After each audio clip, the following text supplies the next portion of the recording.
तो वहाँ के बारे में कहानी है फोर्ट के बारे में कि यहाँ पर एक औरत की आत्मा को एक औरत को मारकर कुएं में फेंक दिया गया था क्योंकि वो कुछ तंत्र वगैरह करती थी। तब से उसकी आत्मा जो है, उसकी जो शैतानी आत्मा है, वो फोर्ट को हॉन्ट कर रही है। 1:30 बजे के आसपास रात को मैं उस फोर्ट में अकेला था और मैं उसी एरिया में मौजूद था जहाँ पर वो वेल बना हुआ है। हल्की हल्की बूंदाबांदी शुरू हुई थी, बहुत हल्की। आपको ऐसा लगेगा कि बारिश होने वाली है, लेकिन हो नहीं रही थी। रात को 1:30 बज रहे थे, 1:35-1:40 के आसपास। एंड मैं उस फोर्ट के आसपास वो मशीन चला रहा हूँ, उसमें फुल बत्तियाँ जल रही हैं, बढ़िया एकदम। एंड सडनली मुझे ऐसा लगा कि मेरे पीठ पर कुछ गिरा। जैसे एक इंसान का रिएक्शन होना चाहिए, बिल्कुल झटकेगा, तो मैं झटका और मैंने देखा कि lifestyle, entertainment and everything in between. This is the Pinkvilla podcast. नमस्ते, मैं हूं अविनाश लोहाना और आप देख रहे हैं पिंकविला।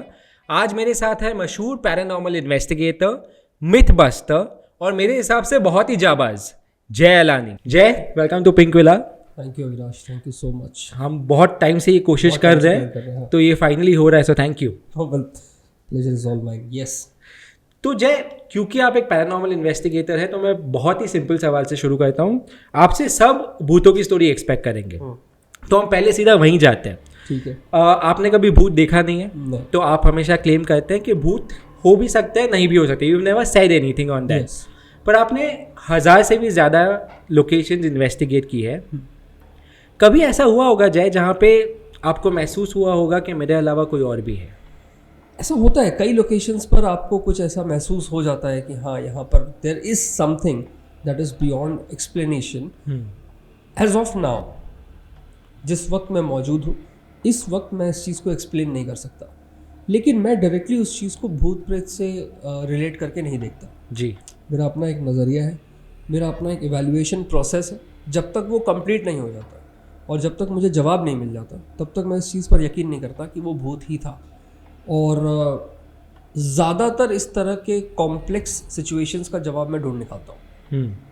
तो मैं बहुत ज़्यादा श्योर हो जाता हूँ कि नहीं, there was some other reason beyond all these claims of supernatural and paranormal. But yes, there are couple of incidences और मे बी मोर जहाँ मुझे लगता है कि हाँ, there is something which is beyond explanation. जैसे कि गिव मी एन एग्जाम्पल जहाँ डर लगा, जेन्युइन डर लगा कि यार प्रॉब्लम है। नहीं, डर तो हर जगह लगता है। डर हर जगह लगता है। मैं इस बात से ये नहीं कहूँगा कि मैं कोई बहुत माचो आदमी हूँ, ऐसा नहीं है। डरना जो है वो इंसान की फितरत है, और डर जो है वो बेसिकली आपके लिए एक प्रोटेक्टिव वॉल क्रिएट करता है आपके दिमाग में, जिससे कि आप कई बार सेफ हो जाते हैं। फॉर एग्जांपल, आप एक ऐसे सिचुएशन में हैं और अगर आपको डर नहीं लगेगा तो आप रिस्क ज़्यादा लेंगे, और अगर डर लगेगा तो आप कैलकुलेटिव रिस्क लेंगे। आपको पता होगा कि मुझे कहाँ पर जाकर रुकना है, जो कि इवेंचुअली आपके लिए काम आता है। तो कुछ चीज़ों में डरना बहुत ज़रूरी भी है और अच्छा भी है। डरने में कोई बुराई नहीं है। पता नहीं लोगों ने डर को ऐसा क्यों बना दिया है कि यार डर रहा है, अरे डर रहा है तो क्या जी, इट्स ओके।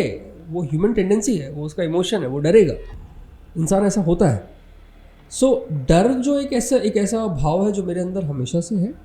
हाँ, ये ज़रूर है कि मैंने अपने डर पर काफ़ी हद तक काबू पा लिया है। अब मुझे पता है कि मुझे किस चीज़ से डरना चाहिए और किस चीज़ से नहीं डरना चाहिए। मैं आपको 2 एग्जाम्पल देता हूँ जिसमें आपको आपके इन दोनों, डर का भी और इसका भी, इन दोनों सवालों का जवाब मिल जाएगा। क्योंकि मैं इस वक्त मुंबई में हूँ, तो मैं यहीं का रिलेटिव एग्जाम्पल ले लेता हूँ। 2017 में मैं 16 में I think let's take it as a sign. 2017 में 16 में एक्चुअली मैं मुंबई में था उस दौरान। मैं 2015, 16, 17 आई was in Bombay, staying here only.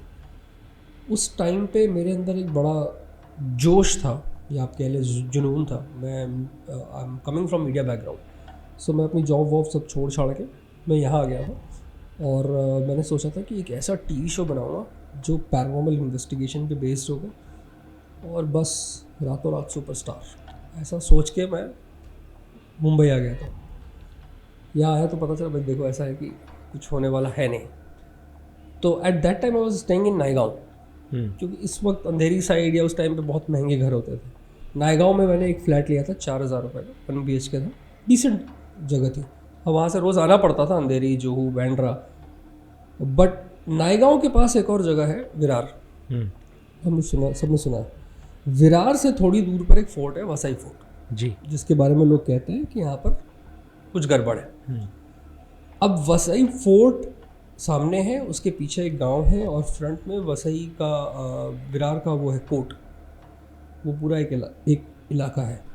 तो वहाँ पर के बारे में, वहाँ के बारे में कहानी है फोर्ट के बारे में कि यहाँ पर एक औरत की आत्मा को एक औरत को मारकर कुएं में फेंक दिया गया था, क्योंकि वो कुछ तंत्र वगैरह करती थी। तब से उसकी आत्मा जो है, उसकी जो शैतानी आत्मा है, वो फोर्ट को हॉन्ट कर रही है। अब इसमें कितना सच है ये तो मुझे नहीं पता। 2016 के यही नवंबर दिसंबर का टाइम था और तब मैंने पहली बार पैरानॉर्मल इन्वेस्टिगेटिव गैजेट्स के ऊपर अपना हाथ आजमाना शुरू किया था जी। क्योंकि मैं बहुत देख रहा था टीवी पर अलग अलग जगहों पर कि ये मशीनें हैं, इनमें बत्तियां जलती हैं, इनसे आप भूत प्रेतों से बात कर सकते हो। ये बहुत फैसिनेटिंग और एक्साइटिंग लगा था मुझे। तो मैंने उस पर अपना हाथ आजमाना शुरू किया। मैंने कहा चलो फिर फोर्ट चलते हैं। क्या गैजेट था ये? ये K2 मीटर था एक। क्या होता है वो? सो बेसिकली K2 मीटर जो है, अकॉर्डिंग टू क्लेम्स, एक ऐसा डिवाइस है जिसमें इलेक्ट्रोमैग्नेटिक फील्ड्स की रीडिंग्स पकड़ी जा सकती हैं एंड उसमें कुछ सिग्नल्स होते हैं, लो EMF और हाई EMF के। एंड यूजुअली पैरानॉर्मल इन्वेस्टिगेटर्स जो हैं इस डिवाइस को यूज़ करते हैं कम्युनिकेशन के लिए। फॉर एग्जांपल वो किसी भूत से बात कर लेंगे कि ब्रो तूने चाय पी, 1 पिए तो ग्रीन बत्ती जला, 4 पिए तो लाल बत्ती जला, फिर उधर से भूत जवाब देगा तो वो मशीन में ब्लिंक करेगा जी। तो जब मैंने वो जादू पहली बार देखा था तो मैं बड़ा फैसिनेट हो गया था। मैं कहा अगर ये डिवाइस काम करती तो मज़ा आ गया। तो मैंने वो डिवाइस उठाई और चला गया वसई फोर्ट। पास में वही था। जब मैं वहाँ पहुँचा करीब शाम के 5:30-6 बजे, काफ़ी भीड़ थी शाम को। खैर मैंने फोर्ट का एक जैसे फिल्म इंडस्ट्री में आप रेकी करते हैं शूटिंग से पहले, जैसे हम भी रेकी करते हैं पूरी एक जगह की लोकेशन की, किस जगह पर क्या क्या मौजूद है। तो मैंने रेकी करना शुरू किया। अंधेरा ढलना शुरू हुआ तो अलग अलग कोनों से अलग अलग तरीके के लोग निकले। कहीं से कुछ कपल्स निकले, कहीं से कुछ और निकला। तो अलग अलग तरीके से सब लोग निकल के जाने लगे। 8 बजे के आसपास फोर्ट पूरा खाली हो चुका था। मैंने फिर वहाँ से एक ऑटो लिया, मार्केट तक गया, खाना वाना खाया, अपने लिए कुछ खाना पैक किया, पैक करके मैं वापस आ गया। 1:30 बजे के आसपास रात को मैं उस फोर्ट में अकेला था और मैं उसी एरिया में मौजूद था जहाँ पर वो वेल बना हुआ है। हल्की हल्की बूंदाबांदी शुरू हुई थी, बहुत हल्की। आपको ऐसा लगेगा कि बारिश होने वाली है, लेकिन हो नहीं रही थी। रात को 1:30 बज रहे थे, 1:35-1:40 के आसपास। एंड मैं उस फोर्ट के आसपास वो मशीन चला रहा हूँ, उसमें फुल बत्तियाँ जल रही हैं, बढ़िया एकदम। एंड सडनली मुझे ऐसा लगा कि मेरे पीठ पर कुछ गिरा। सो जैसे एक इंसान का रिएक्शन होना चाहिए, बिल्कुल झटकेगा। तो मैं झटका और मैंने देखा कि कुछ है नहीं। फिर अचानक से मेरी टॉर्च से निगाह गई तो वहाँ पर एक सांप था। तब तक मुझे इस बात का एहसास हो गया था कि ये सांप मुझे काट चुका है। ये एक रैटल स्नेक था जो कि उस एरिया में काफ़ी ज़्यादा पाया जाता है। अब मुझे ये तो समझ में आ गया था कि ये बाइट हो चुकी है। जहाँ तक मेरी समझ थी सांपों के बारे में, क्योंकि मैंने एक कोर्स किया हुआ है दिल्ली के पास ही एक वाइल्ड लाइफ सेंचुरी है, जिम कॉर्बेट, अगर आपने नाम सुना। जी बिल्कुल। वहाँ से मैंने एक कोर्स किया हुआ है जहाँ पर सांपों के से सिचुएशंस में या पॉइजनस कीड़े या इस तरह की चीज़ें जो आपको काट लें तो आपको इन हालातों में क्या करना है। यूजुअली आप अकेले होते हैं तो वैसे तो इसका एक पूरा प्रोटोकॉल होता है। आप एंटी वेनम कैरी करते हैं, आप और बहुत सारी चीज़ें कैरी करते हैं। बट इंडिया में इसके लिए कोई सिस्टम नहीं है, क्योंकि आप बस ऐसे ही शॉप पे जाके एंटी वेनम नहीं मांग सकते। आपके पास एक प्रॉपर लाइसेंसिंग होनी चाहिए, और लाइसेंसिंग हम जैसे लोगों को मिल जाए, ये ऐसा कोई सिस्टम है नहीं। अच्छा। सो बेसिकली पैरानॉर्मल इन्वेस्टिगेटर्स अब तक इंडिया में बस एक हॉबी के तौर पर है, उन्हें एक एक्सप्लोरर के तौर पर एक्सेप्ट नहीं किया गया है। ऑफिशियल प्रोफेशन नहीं किया गया है कि भाई हाँ ये लोग कुछ अच्छा कर रहे हैं। सो अब ये तो हो चुका है। अब जहाँ तक मुझे पता है कि 1-1.25 घंटे के अंदर इसका वेनम अपना असर दिखाना शुरू करेगा। पहले तो मैं थोड़ी देर वहाँ बैठ गया, मैंने सिगरेट निकाली, सिगरेट जलाई। मैं कहा करना क्या है। मेरे पास 2 ऑप्शन है, या तो मैं बाहर जाऊं और कोशिश करूं। अगर आप कभी वसई फोर्ट या वहाँ पर गए हैं, आपको पता होगा 1:30-2 बजे के आसपास वहाँ कोई नहीं मिलेगा, बिल्कुल सन्नाटा होता है जी। और दूर दूर तक कोई नहीं मिलता, बिल्कुल सन्नाटा। सो अब मेरे पास यही ऑप्शन है कि मैं या तो बैठ के अपनी मौत का इंतज़ार करूं या कुछ ट्राई करूं। मैं कहा नहीं, मौत का इंतज़ार तो नहीं करूंगा, बाहर निकलते हैं। मैं बाहर निकला और मुझे बिल्कुल समय याद है, 1:55 पे मैं जैसे ही बाहर निकला वहाँ पर मुझे एक ऑटो वाला मिल गया जो ऑटो में सो रहा था, शराब पीकर वो ऑटो में सो रहा था बाहर। मैंने उसको खूब उठाया, हिलाया, उसके बाद वो उठा। मैंने उसको बताया कि ऐसी ऐसी बात है। वो मुझे अस्पताल ले गया। खैर आई गॉट ट्रीटेड। उसके बाद 6 महीने तक वो स्नेक बाइट का इन्फेक्शन था। अच्छा। बैक साइड के ऊपर, क्योंकि शायद वेनम स्किन में जा चुका था काफ़ी हद तक। यहाँ पर 2 चीज़ें हुई। एक, जिस पैरानॉर्मल एंटिटी की बात हम कर रहे हैं, अकॉर्डिंग टू फोकलोर्स, वो पैरानॉर्मल एंटिटी वहाँ के स्नेक्स को कंट्रोल करती है और सांपों के काटने की घटनाएं वहाँ पर काफ़ी होती हैं। सो अगर आप इसको उस नज़रिए से देखेंगे तो शायद ये एक अनएक्सप्लेनेबल सिचुएशन थी जी। दूसरा, मैं डरा था और मैंने अपने डर पर काबू नहीं किया। मैं स्टार्टिंग में डरा था, मुझे इतना ज़्यादा रिस्क नहीं लेना चाहिए था बिना प्रॉपर इक्विपमेंट्स के, बिना प्रॉपर तैयारी के। तो अगर मैं थोड़ा डर जाता और मैं पहले ही वहाँ से निकल जाता और मैं ये सोच करके जाता कि हाँ जो मेरे पास तैयारी होगी तो मैं वापस जाऊँगा, तो शायद ये नहीं होता जी। तो कई बार डर आपके लिए एक प्रोटेक्टिव वॉल क्रिएट करता है। सो ये काफ़ी अच्छा एग्जाम्पल है जो आपके दोनों सिचुएशंस को मैच करेगा। With time over the years I have seen, ज़्यादा नहीं, पिछले 6-7 सालों में आई हैव सीन लोगों का जो साइकोलॉजिकल हेल्थ है वो काफ़ी ज़्यादा ख़राब हुआ है। बहुत ज़्यादा, like it has gone to a very scary level now. तो इंडिविजुअली बहुत सारी चीज़ें हैं, सबको अपनी अपनी प्रॉब्लम्स हैं, खुश तो कोई भी नहीं है दुनिया में, पर लोग अब अपनी प्रॉब्लम्स को लेकर के ज़्यादा सोचने लगे हैं। इससे उनकी साइकोलॉजिकल हेल्थ बहुत ज़्यादा वीक हो रही है। इसका मेरे हिसाब से best example is Burari case. See, Burari case I would not say is the best example, because Burari case को लेकर के मेरा अपना कुछ अलग मानना है।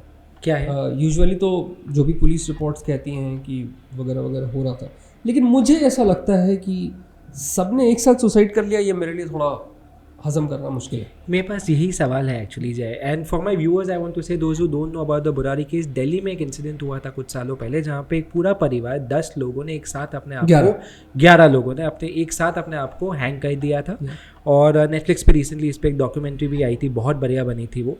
और मुझे भी Jay has a different point of view on this. Tell me, what do you think about the documentary and why? No, I did not like it at all because वो सीरीज मैंने देखी थी और जब ये हादसा हुआ था तो मैं वहाँ गया था। अच्छा। लोकेशन पे मैं था, मौजूद था उस वक्त। इनफैक्ट जो ओनली रिलेटिव उनके बचे हुए थे, मिस्टर दिनेश चंदावत, उन तक सबसे पहले पहुँचने वाला इंसान मैं था।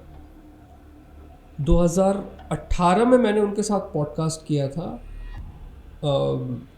पैरानॉर्मल रियलिटी सीज़न 1 लास्ट के दोनों एपिसोड। अच्छा। और मैं उनके गांव गया था राजस्थान में, वहाँ जा कर के हमने रिकॉर्ड किया था उसको। तब मैंने उनसे और उनके परिवार से मैं मिला था and I get to know the whole situation. I have been in that house more than 4 times and no, I was not impressed by what we have seen on the documentary because I think it was one sided. There is of course, लेकिन मैं इसमें makers की भी गलती नहीं मानता क्योंकि अब तक कोई सोल्यूशन या कोई ऐसा स्ट्रॉन्ग होल्ड केस उस पर आया नहीं है। जी। कोई फैसला उस पर आया नहीं है, तो ये कहना उनके लिए भी बड़ा मुश्किल था। ओपन एंडेड केस को ओपन एंडेड में दिखाया, लेकिन मुझे ये लगता है कि आप छेड़छाड़ मत करिए अगर आप श्योर नहीं हैं कि आप क्या बना रहे हैं। तो बुराड़ी केस से मुझे लगता है कि 3 मर्डर्स हुए 11 में से। जैसे जो दादी माँ थी, एक लड़की थी, मैं नाम तो ऑफकोर्स अब परिवार का नाम लेना अच्छा नहीं लगता, एक लड़की थी और एक और बच्ची थी। मुझे लगता है इन 3 लोगों के मर्डर हुए हैं। बाकी भले सब कुछ शेयर्ड, वैसे बाय द वे उस जो हुआ उसे हम शेयर्ड साइकोसिस कहते हैं। जी। सो ये एक शेयर्ड साइकोसिस का केस था दिल्ली वाला पॉपुलर इसलिए हुआ क्योंकि वो दिल्ली में था। वैसे केसेस उसके पहले भी 10-20 हर साल होते थे, उसके बाद भी 10-20 हर साल होते हैं। अच्छा, ऐसा हुआ है पहले? हाँ। अभी भी हो रहा है, अभी भी होता है। अभी पिछले महीने की भी रिपोर्ट है कि उड़ीसा के पास एक गाँव की। परिवार ने हैंग कर लिया। हाँ, उसमें 6 लोग थे। शेयर्ड साइकोसिस वो एक बड़ा कॉमन फैक्टर है। आपने वो 3 मर्डर्स क्यों कहे? दे वर नॉट अवेयर। आपने उनके भाई से बात की है तो?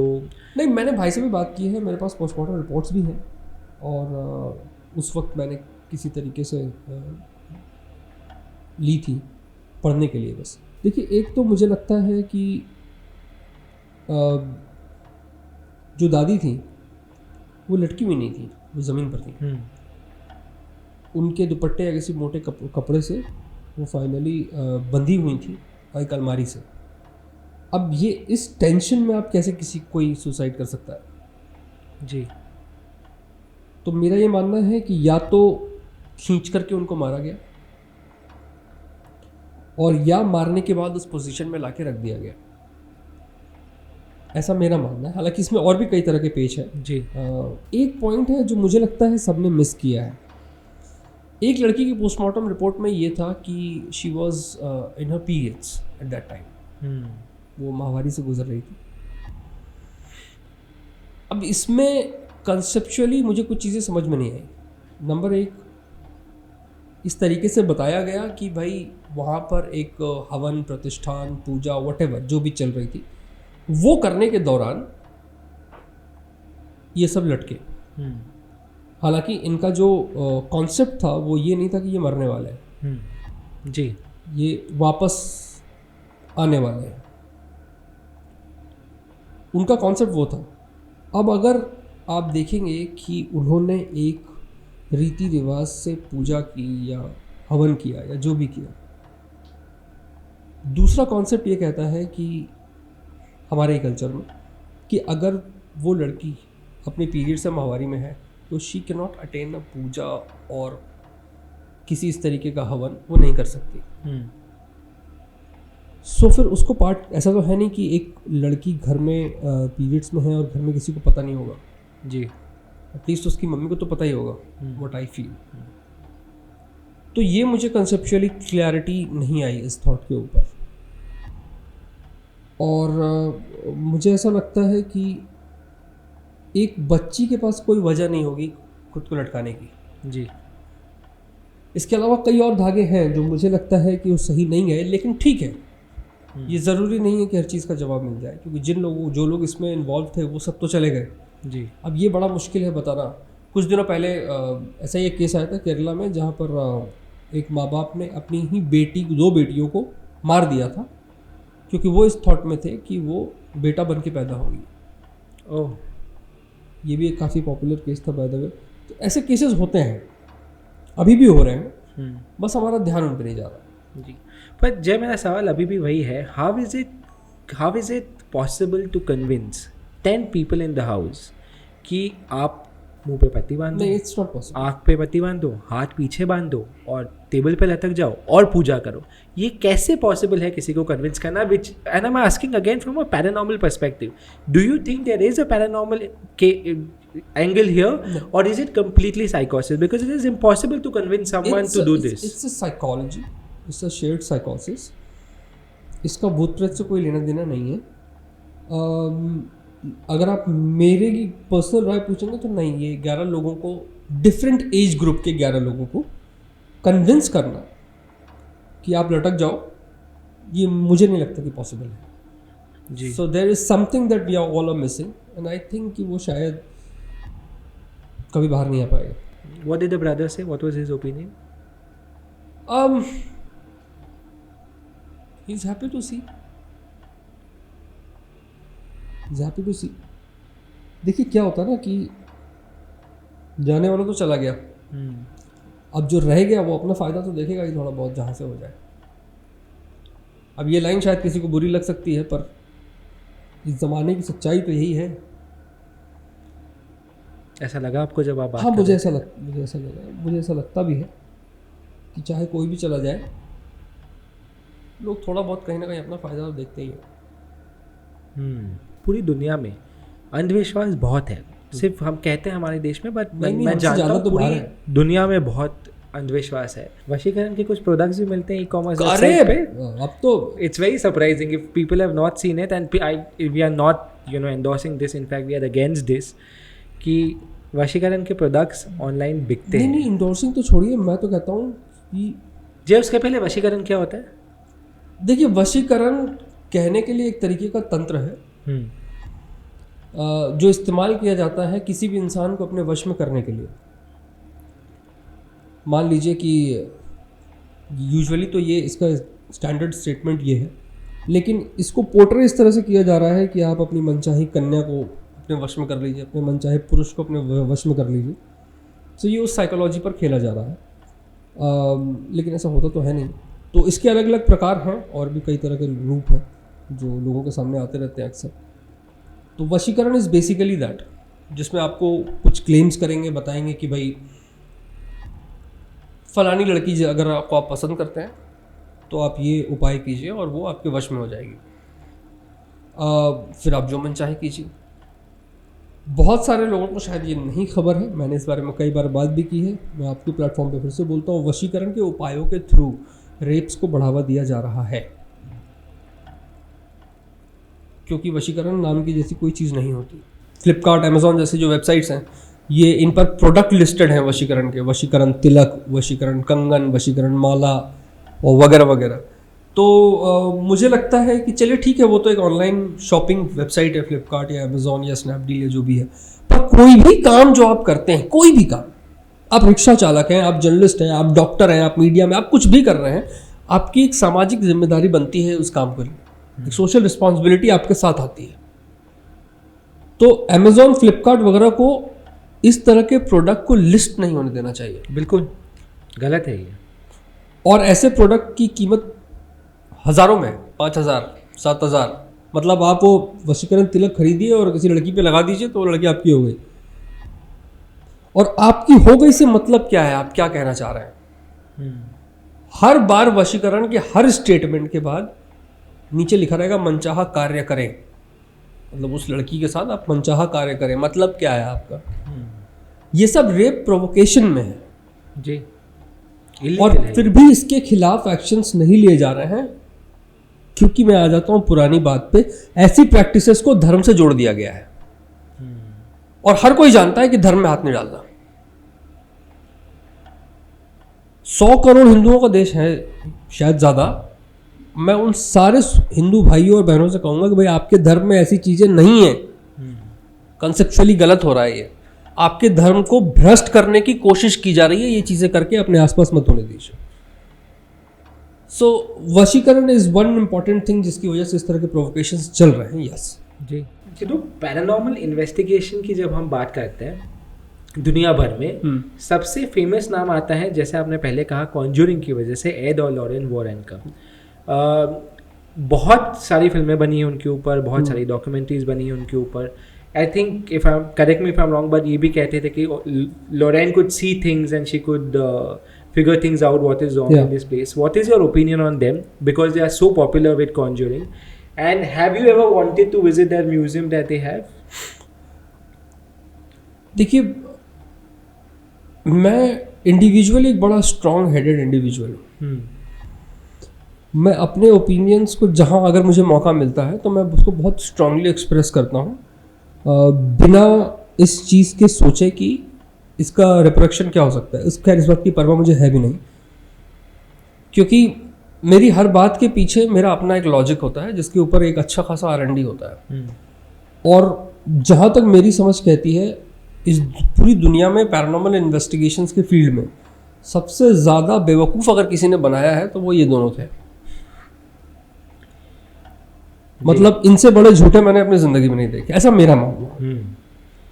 इनका फेम शुरुआत होती है एमिटीविल से जी, कि यहाँ पर कुछ है वगैरह वगैरह, और एमिटीविल की कहानी बाद में खुद ही डिबंक हो चुकी है जी। जिसने वो कांड किया था, जिसने गोली चलाई थी, उसने खुद ने बोला है कि भाई मेरे साथ ऐसा कुछ नहीं हुआ था। उसके स्टेटमेंट को कैसे तोड़ के पेश किया गया, मैं आपको एग्जांपल देता हूँ। जब उसको पुलिस ने पकड़ा और उससे क्वेश्चनिंग की कि तुमने ऐसा क्यों किया, तो उसने कहा था, I heard voices from my head. इतना कह के वो जेल चला गया। उसके पीछे तमाशा खड़ा कर दिया गया, किराएदारों को लगाया गया, दूसरे लोगों ने घर खरीदा, फिर उन लोगों ने बोला कि हमें भूत दिख रहे हैं, फिर एड एंड लॉरेन वॉरेन पहुँचे, फिर इन लोगों ने अपना सारा तामझाम लगाया और रिकॉर्डिंग की और बताया ऐसा हो रहा है वैसा हो रहा है फलाना ढीमकाना। ठीक है, कुछ साल तक तो ये गेम बढ़िया चला, कई किताबें छप गई, तब तक कई लोग अरबपति हो गए, करोड़पति हो गए, स्टार्स बन गए। बाद में जब उस बंदे से दोबारा एक बार कभी पब्लिक इंटरेक्शन में टीवी पर पूछा गया उसके वकील से, तो उसने बोला कि when he said I heard voices from my head, मेरे कहने का मतलब था कि भाई मेरा दिमाग कह रहा था कि इनको मार दो, वो मेरी खुद की आवाज़ें थी। आई नेवर मेंट कि कोई और फॉरेन फोर्स ने मुझे ये करवाया। उसने क्लैरिफाई किया, बबल फटा, लेकिन बबल फटने से क्या, तब तक तो डैमेज हो चुका था, जो होना था वो हो चुका था जी। जो लोग स्टार बनने थे वो बन चुके थे। जहाँ तक रही बात आपके उस म्यूजियम की, लॉरेंस की म्यूजियम की, वॉरेंस की, तो क्या मैं कभी जाना चाहूँगा? मुझे नहीं लगता कि मैं कभी जाना चाहूँगा, क्योंकि एक तरफ तो एनाबेल दुनिया की सबसे ज़्यादा खतरनाक डॉल है, डिमोनिक है, ये है वो है, और फिर वीक डेज और वीकेंड पे टिकट लगा के लोग उसके साथ सेल्फी लेते हैं, तो मेरे को थोड़ा कंसेप्चुअल एरर आ रहा है मेरे को उसमें जी। मतलब मैं कनेक्ट नहीं कर पा रहा हूँ उस चीज़ से, तो नहीं, मुझे नहीं लगता कि मैं कभी जाना चाहूँगा जी। आप रिसेंटली टर्की में थे, you visited the Dracula castle. Yes. Is Dracula basically cannibals?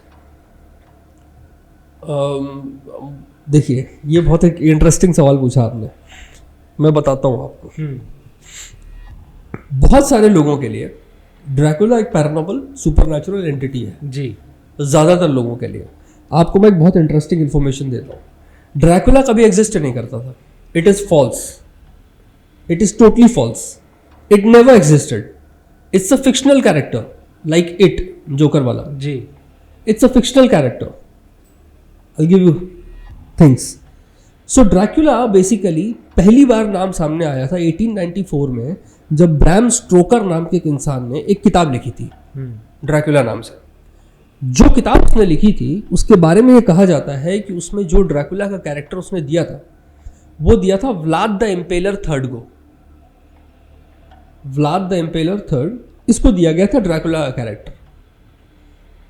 अब व्लाद द इम्पेलर के लिए आपको जाना पड़ेगा 600 साल पहले, अर्ली 14th सेंचुरी, जब टर्की में ऑटोमन एम्पायर का राज था चारों तरफ से जी।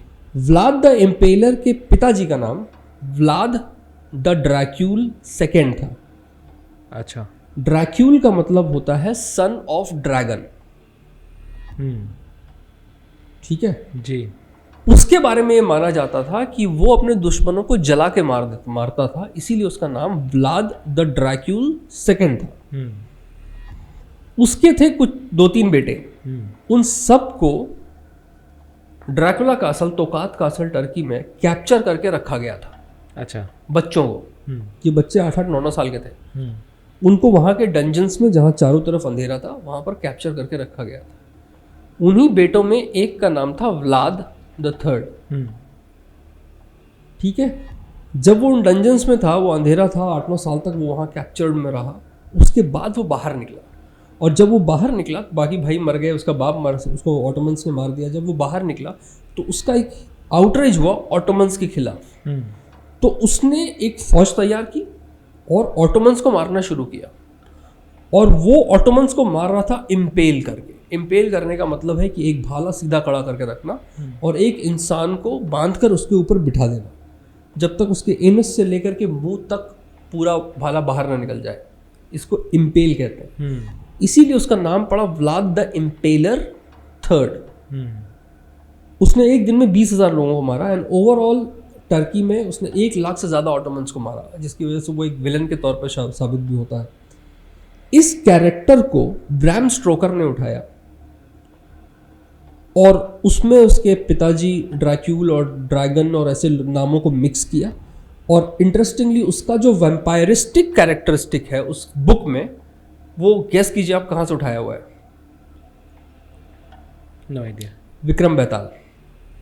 ओ अच्छा। 11th सेंचुरी का इंडियन लिटरेचर विक्रम बेताल, जिससे वो उठाया हुआ है। वाह। और इसके सबूत हैं। खैर उसने विक्रम वैताल के कैरेक्टर को और व्लाद के कैरेक्टर को मिक्स करके एक नया कैरेक्टर तैयार किया जिसका नाम दिया ड्रैकुला। वहां से ड्रैकुला एग्जिस्टेंस में आया।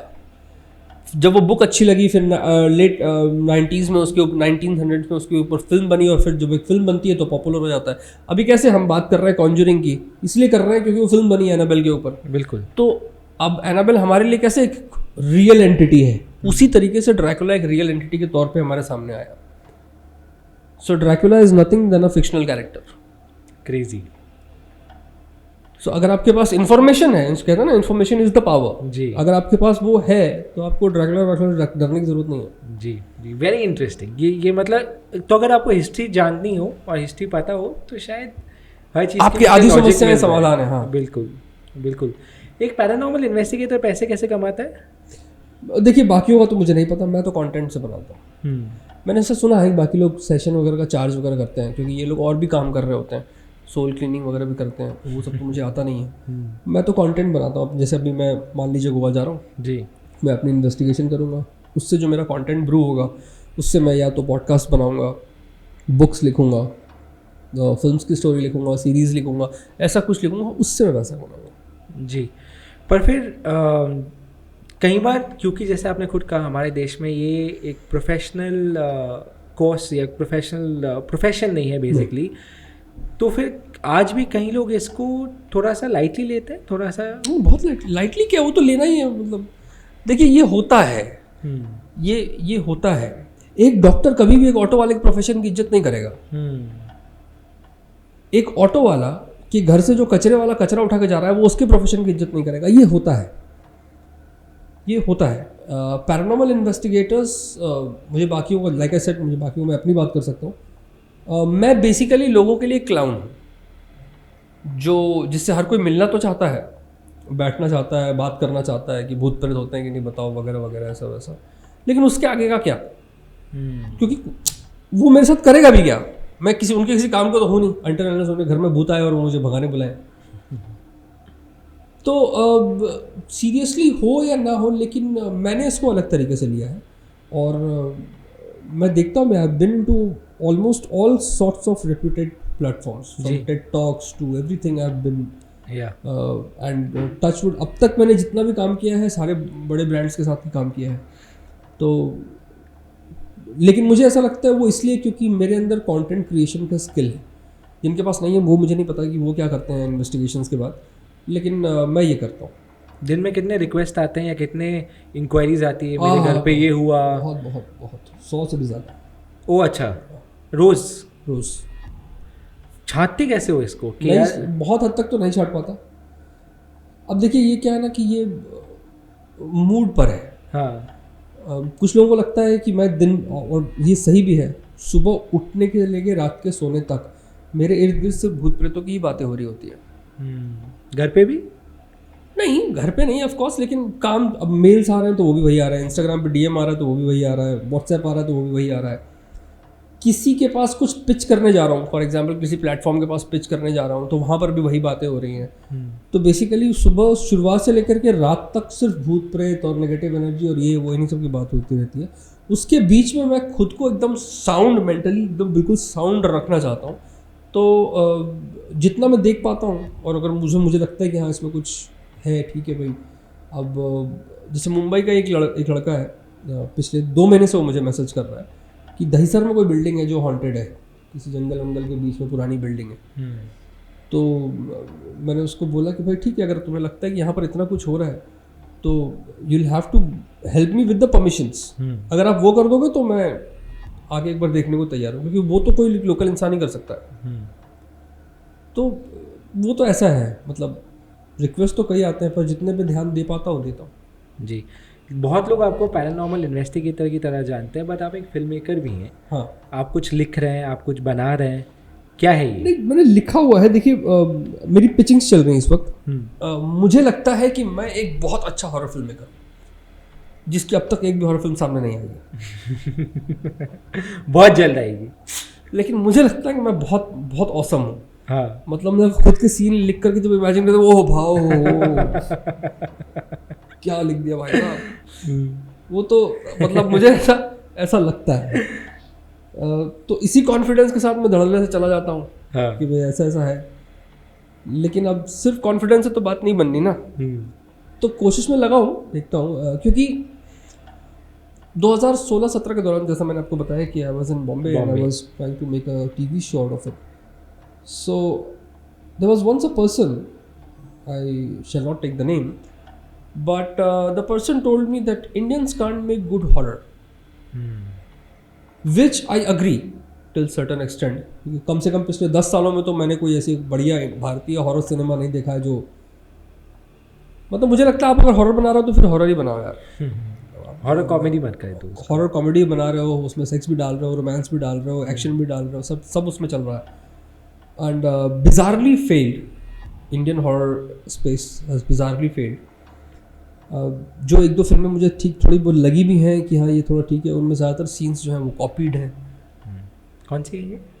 नाम देना सही नहीं रहेगा लेकिन हाँ वो हैं जिन्होंने कॉपी किया वो समझ गए होंगे जी। चलिए थोड़ा और हिंट दे देता हूँ, मतलब हॉन्टिंग ऑफ हिल हाउस के इंट्रोडक्शन वाला ही सीन कॉपी कर दिया। अच्छा। तो क्या होता है कि ये तो आपको दिखता है, तो मुझे लगता है कि मैं वो गेम चेंजर हूँ,